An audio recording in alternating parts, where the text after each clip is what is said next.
আমার প্রশ্ন হলো এই যে ইসলামের নিলামের বিধানটা কি, আর যদি এটা হালাল হয় কিভাবে হালাল, আর হারাম হলে কিভাবে হারাম, একটু বুঝাই বললে।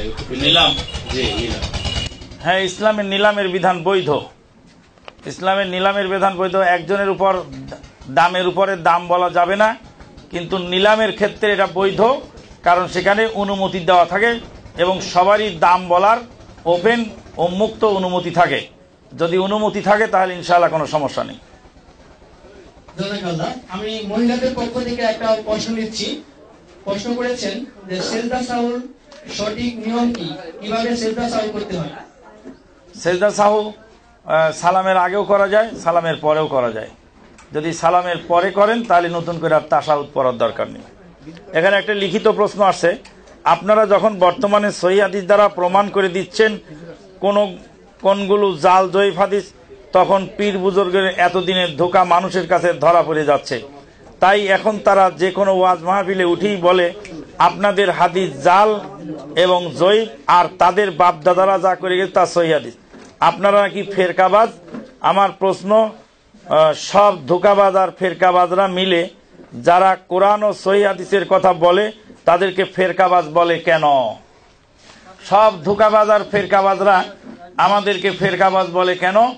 এই প্রসঙ্গে আপনাকে বলছি যে ওই যে গুলিস্তানে পকেট মার থাকে, একজনের পকেটে হাত দেয় একজন, আর 9 জন থাকে তার চারপাশে, যে যদি তার পকেটটা মারতে পারি তাহলে কোনো সমস্যা নেই, আর যদি ধরা পড়ে যাই তো তোমরা 9 জন মিলে যার পকেটে হাত দেবো তাকেই পকেট মার বলে কিলানো শুরু করবো। তো এটা এই যে ধোঁকাবাজি ব্যবসা এটা চলছে। তবে একটা কথা শুনে রাখবেন যে ক্যান্সারের রুগীকে ডাক্তাররা বোর্ড বসিয়ে শেষ পর্যন্ত এটা থেরাপি দেয়, নাম হলো কেমোথেরাপি, আর লাইফ সাপোর্ট দিয়ে বাঁচানোর চেষ্টা করে, কিন্তু অবশেষে ক্যান্সারের রুগী আর বাঁচে না। এই মুফতি মহোদয় তাদের ফেরকা এবং মাযহাবকে বাঁচানোর জন্য লাইফ সাপোর্ট দিচ্ছে। এরা শেষ পর্যায়ে মরণ কামড় দেওয়ার চেষ্টা করতেছে আপনাদেরকে। টুডে টুমোরো ইনশাল্লাহ এই সমস্ত ফেরকাবন্দি আর থাকবে না, অবশ্যই ফেরকাবন্দি দূর হয়ে যাবে। অনেক পীর সাহেবরা দাবি করে যে তারা নবীর বংশধর, এবং এটাও বলে যে আমাদের কাছে আসো, আমরা খাতাগুলো তোমাদেরকে প্রমাণ দেখাই দিব। তো এই ক্ষেত্রে আমাদের কি করণীয়? আর আরেকটা প্রশ্ন হচ্ছে, অনেক মুসলমান নামাজ পড়ে না বা নিজেদেরকে মুসলিম দাবি করে, তো তাদের ব্যাপারে আপনি কি বলবেন বা ইসলামে কি বিধান দেওয়া আছে? প্রথম প্রশ্ন হলো যে কোরআন এবং সুন্নাহ আমার জন্য যথেষ্ট কি না।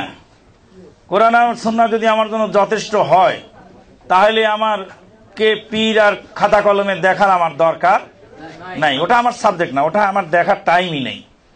খারাপ জিনিস পচা জিনিস আমার দেখার টাইমই নেই, আমার জন্য এটাই যথেষ্ট।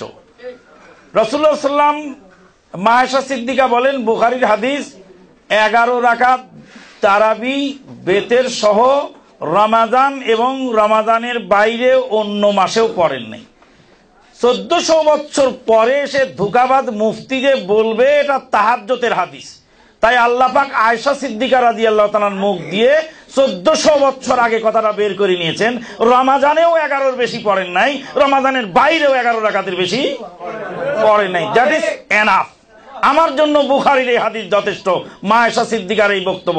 এরপরে আর তোমার কাছে 50,000 হাদিস আছে 20 রাকাতের, ওটা আমার দেখার টাইম নেই, ওটা আমার দেখার টাইম। যখনই আপনি ওদিক থেকে মুখ ফিরাই নিবেন তখনই আপনি বাঁচতে পারবেন। আর না হলে রাস্তা দিয়ে চলতেছেন, আপনাকে পাগল বলে গালি দিচ্ছে, আপনি যদি ওই লোকের দাবড়াতে যান তাহলে সন্ধ্যা লেগে যাবে, কিন্তু আপনার পথ কিন্তু ফুরাবে না।